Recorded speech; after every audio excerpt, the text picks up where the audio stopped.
Você já se deparou com alguém que tem um ego inflado?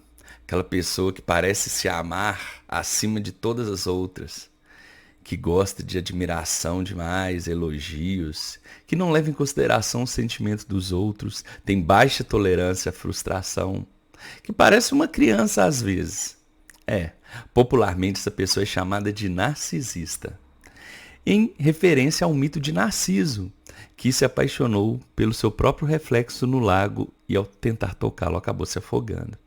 Esse termo é antigo, tá? Antes de Freud já se falava disso. Porém, Freud lançou em 1914 um ensaio falando sobre o narcisismo, que é bem interessante. Olha, se você quer aprender sobre o narcisismo de forma simples, clara e fácil, fica aí comigo que após a vinheta a gente já começa. Bora lá!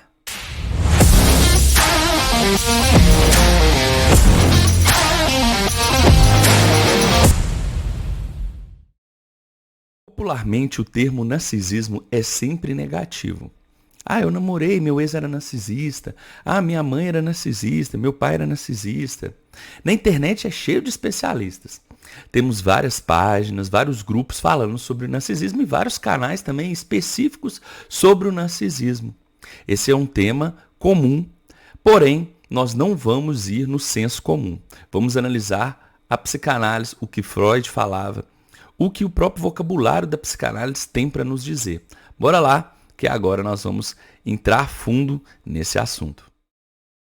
De acordo com o vocabulário da psicanálise Laplanche-Pontales, o narcisismo se divide em narcisismo primário e secundário.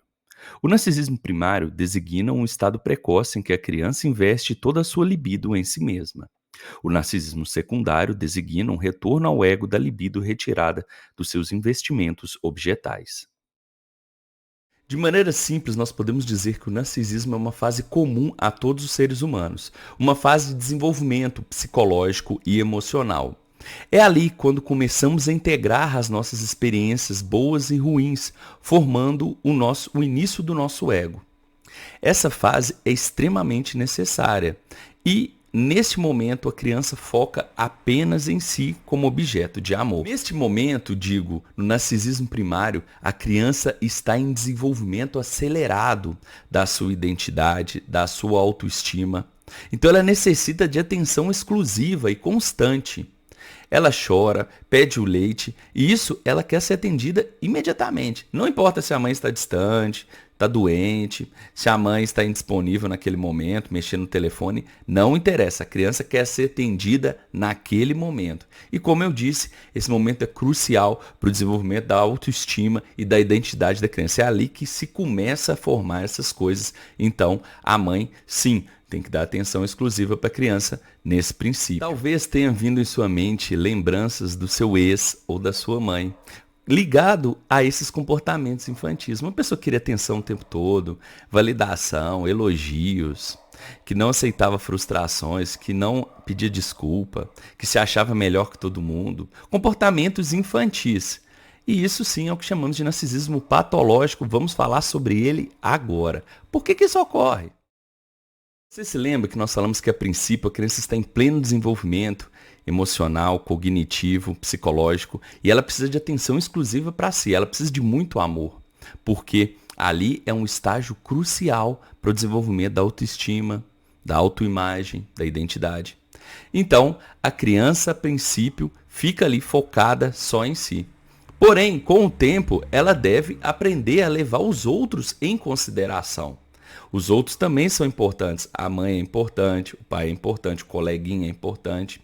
Então, ela precisa se desenvolver socialmente, emocionalmente. E essa é a segunda fase, o que chamamos de narcisismo secundário. O narcisismo secundário é caracterizado pelo retorno ao eu da libido investida. Como assim? É quando a pessoa também sente prazer ao fazer algo pelos outros. A empatia é essencial, o desenvolvimento de habilidades sociais também. Quando a criança ajuda o coleguinha, compartilha o alimento, faz algo pela mãe, recebe um parabéns, um obrigado. Então, ela também está pensando em si, mas leva em consideração o outro. Esse estágio é muito importante, mas isso não ocorre sozinho.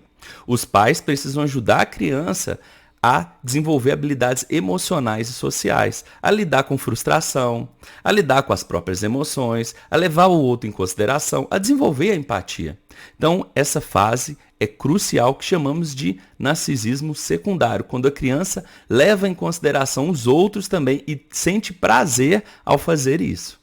Mas nem todo mundo consegue chegar nesse estágio, vamos falar sobre isso agora. Por diversos motivos, a criança pode não desenvolver bem suas habilidades sociais e emocionais, e isso irá prejudicá-la, como que fixando-a naquele estágio inicial. Por exemplo, quando ela sofre um trauma severo, então ela vai se recolher no seu mundinho, ficar focada apenas em si, no seu sofrimento, nos seus pensamentos, e isso é extremamente prejudicial para ela. Ela estará em estado de alerta o tempo todo.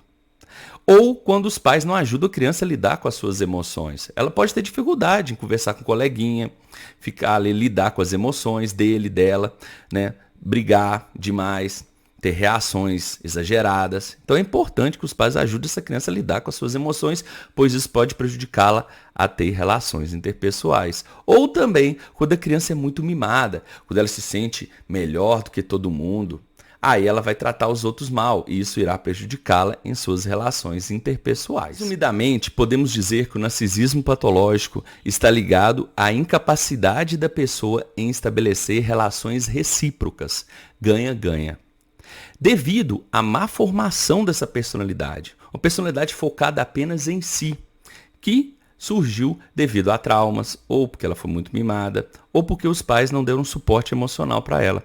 Então, ela tem pouca habilidade social e pouca habilidade emocional. Recapitulando, o narcisismo, ele ocorre em todos os seres humanos. É uma fase importante para o desenvolvimento psicológico, emocional e social. Na primeira fase, a criança está focada apenas em si e precisa ser assim. Ali começa a se formar o seu ego, a sua identidade e a sua autoestima. Tudo é para ela. Porém, com o tempo, ela precisa aprender a desprender de si e levar em consideração os outros. E é nessa fase que ela desenvolve suas habilidades sociais. Neste momento, a criança precisa interagir, aprender a ter empatia, aprender a socializar, levar em consideração a emoção dos outros, suportar frustrações, olhar para si de uma forma equilibrada. Mas nem todas as pessoas conseguem chegar nessa fase, devido a traumas, devido a mimos ou suporte dos pais inadequado. Em suma, o narcisismo patológico ocorre pela má formação da personalidade. Essa pessoa teve enormes prejuízos em suas primeiras fases de desenvolvimento psicológico, emocional e social. O ego foi mal formado, a autoimagem é deficiente. Por isso, ela necessita de atenção constante, validação constante, muito amor e tem grande dificuldade em levar em consideração os sentimentos dos outros, em ter empatia, em estabelecer relacionamentos recíprocos no estilo ganha-ganha.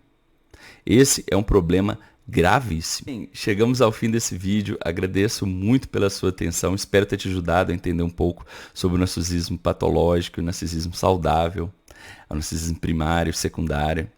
E, se você gostou, deixe o seu like, compartilhe com os amigos, se inscreva no canal, pois isso vai me ajudar muito. Então, aproveita, faz isso aí.